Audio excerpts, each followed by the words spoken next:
Welcome to 10 star news. ఇక details చూసుకున్నట్లయితే తిరుపతి జిల్లా వెంకటగిరి పట్టణంలో రాజా వీధిలో ఉన్న శ్రీ చైతన్య పాఠశాల నందు జిల్లా ఏజీఎం నర్రా శ్రీకాంత్ ఆదేశాల మేరకు ప్రిన్సిపల్ ఆలూరు రాజేంద్ర ప్రసాద్ ఆధ్వర్యంలో శ్రీ చైతన్య విద్యా సంస్థల చైర్మన్ డాక్టర్ బిఎస్ రావు వర్ధంతి పురస్కరించుకుని వేడుకలు ఘనంగా నిర్వహించారు. ముందుగా బిఎస్ రావు చిత్రపటానికి పూలమాల వేసి ఘన నివాళులర్పించారు. అనంతరం కొంతసేపు మౌనం పాటించారు. ప్రిన్సిపల్ ఆలూరు రాజేంద్ర ప్రసాద్ మాట్లాడుతూ డాక్టర్ బిఎస్ రావు పూర్తి పేరు బొప్పన సత్యనారాయణరావు.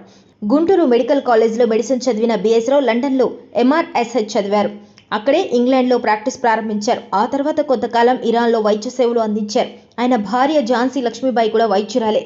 భార్య భర్తలిద్దరు విదేశాల్లో మెడిసిన్ ప్రాక్టీస్ అనంతరం 1986లో దేశానికి తిరిగి వచ్చారు.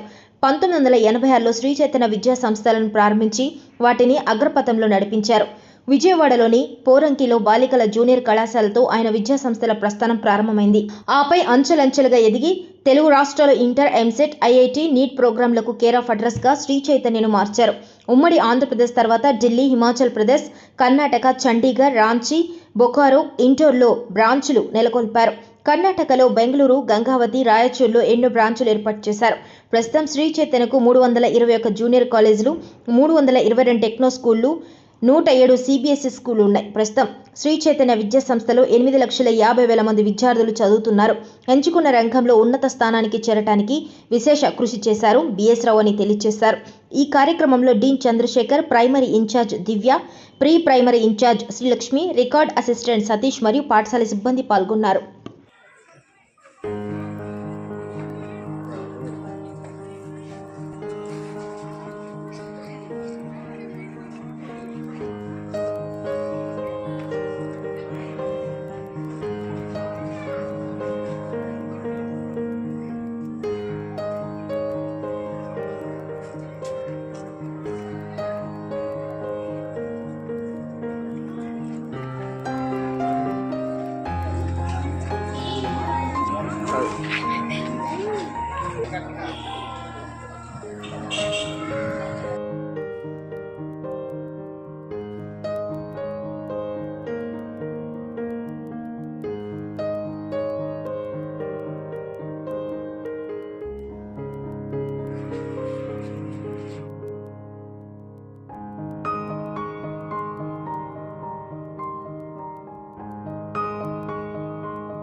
Thing is that our founder, chairperson, Mr. B.S. Rao గారు గారి వర్ధంతి అంటే చనిపోయి 1 year అవుతుంది రేపు.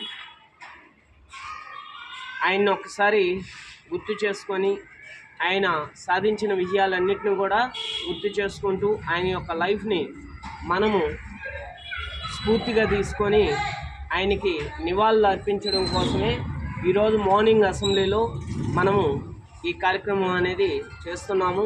ఆయన వర్ధంతిని మనము తలుచుకొని ఆయన మన నుంచి వెళ్ళిపోవడం అనేది ఆయన యొక్క స్ఫూర్తి మనతో ఉండడం జరిగింది.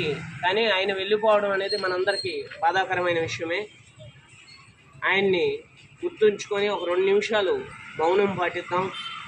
బిఎస్ రావు గారు అంటే not a common man, is a legend in the educational history. ఆయన ఒక చిన్న వ్యవసాయదారుడు కుటుంబంలో జన్మించి విజయవాడ దగ్గర, తర్వాత గుంటూరు మెడికల్ కాలేజీలో మెడిసిన్ కంప్లీట్ చేసుకొని యూకే వెళ్ళి ఇంగ్లాండ్లో ఒక 5 years అక్కడ ప్రాక్టీస్ చేసి, అక్కడి నుంచి ఇరాన్లో కూడా వర్క్ చేసి, తర్వాత ఇండియాకు వచ్చి మన తెలుగు రాష్ట్రాల్లో ఒక ఎంసెటే కాకుండా యావత్ భారతదేశంలో జరుగుతున్న కాంపిటేటివ్ ఎగ్జామ్స్లో పిల్లలు, ముఖ్యంగా ఎడ్యుకేషన్, ఎక్కడ పిల్లలు అనేవాళ్ళే today's childrens are tomorrow citizens of India. మీరు చక్కగా మీ యొక్క భవిష్యత్తుకి మంచి మార్గదర్శకాలతో ముందుకెళ్తే, ఒక మంచి ఉన్నతమైన స్థాయికి వెళ్ళాలంటే ఒక మంచి ఎడ్యుకేషన్ అనేది ఇంపార్టెంట్. అటువంటి ఎడ్యుకేషన్, చక్కటి విద్య అనేది ఇవ్వడం కొరకుగా ఆయన యొక్క డాక్టర్ అనే ఒక వృత్తిని కూడా పక్కన పెట్టి ఎడ్యుకేషన్ సిస్టమ్ అనేది 1986లో పోరంకి అనే దగ్గర కాలేజీ స్టార్ట్ చేశారు మొట్టమొదటిగా ఆయన. అక్కడి నుంచి ఎడ్యుకేషన్ మీద ఇంపార్టెన్స్ ఇస్తూ ఎడ్యుకేషన్లోనే, ఒక విద్యా విధానంలోనే ఒక విప్లవాత్మకమైన మార్పు తీసుకొచ్చి ఒక మంచి ఎన్ఐటి అంటే మన దేశంలో జరిగే టాప్ మోస్ట్ సివిల్స్ కానీ, నీట్ కానీ, అదేవిధంగా ఐఐటి కానీ, ఇటువంటి ఎగ్జామ్స్కి ప్రిపరేషన్, స్టూడెంట్స్కి స్ట్రెస్ ఫ్రీ ఎడ్యుకేషన్ అంటే చిన్న క్లాసెస్ నుంచే ఆ యొక్క దాన్ని ఒక్కసారిగా కాకుండా చిన్న క్లాసెస్ నుంచే దాన్ని పిల్లలకి ఇస్తూ ముందుకు తీసుకెళ్ళాడు.